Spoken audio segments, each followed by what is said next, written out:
न रहा जुनून रुखे वफा, ये रसन ये दार करोगे क्या। जिन्हें जुर्म इश्क पे नाज था, वो गुनाहगार चले गए। ये मिसरा मेरे अंदर बेचैनी पैदा करता था कि जिन्हें जुर्म इश्क पे नाज था, वो गुनाहगार चले गए। असल में मानवता के इतिहास में ऐसे कई गुनाहगार आते रहे हैं जिन्होंने मानवता को बचाने के लिए काम किया।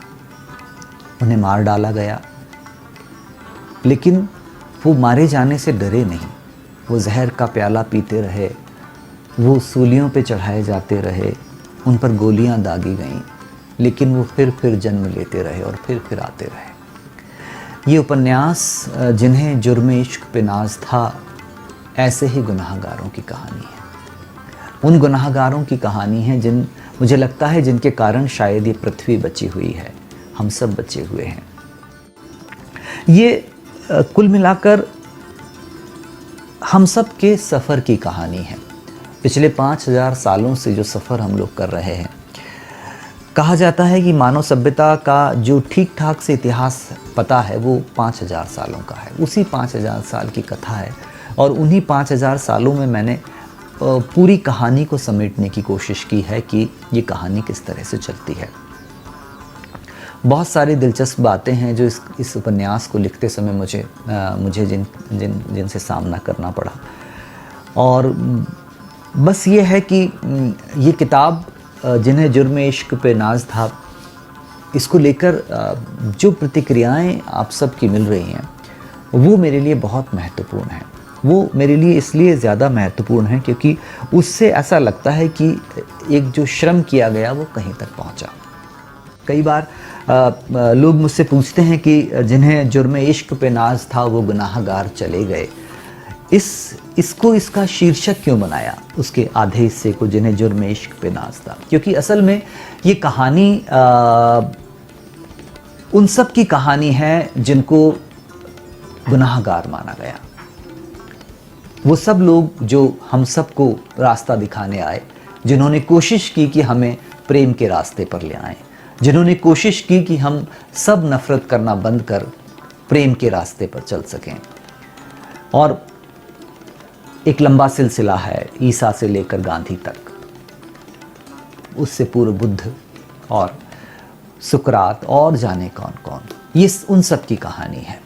इस कहानी का मुख्य पात्र रामेश्वर है, लेकिन वो रामेश्वर नहीं है। वो असल में उन सब की प्रतिच्छाया है, उन सब का प्रतिबिंब है जो सदियों की यात्रा करके वर्तमान में दिखाई दे रहा है, और वो उन सब से मिलकर बना। जिन्हें जुर्म इश्क पे नाज था, अकाल में उत्सव किताब के उपन्यास के बाद ये उपन्यास रचना मेरे लिए थोड़ा सा चुनौती का काम था, थोड़ा सा चैलेंजेस थे, क्योंकि अकाल में उत्सव को लोगों का जितना प्रेम मिला, जितना लोगों ने उसे पसंद किया कि 2-3 साल के अंदर उसके 10 या 11 एडिशन सामने आ गए, उसके बाद किसी किताब को लिखना एक लेखक के लिए बहुत चुनौती होती है। इसको लिखते समय मुझे ऐसा लगता है कि मैंने भी इस किताब को लिखते समय वो सारी यात्राएं की हैं जो यात्राएं इस किताब ने की हैं।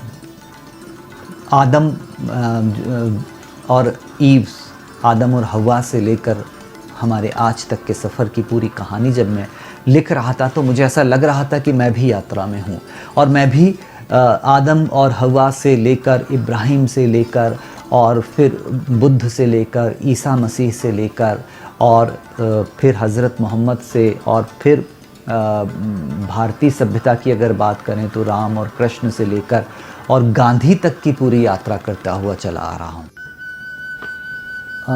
इस किताब जिन्हें जुर्म इश्क पे नाज था उपन्यास से एक छोटा सा अंश मैं ज़रूर सुनाना चाहूँगा। रामेश्वर ने मोबाइल को गोद में रखकर एक बार फिर से अपने सिर को झूले की जंजीर से टिका कर आंखें बंद कर लीं। अंदर से एक विचित्र सी थकान महसूस हो रही है रामेश्वर को।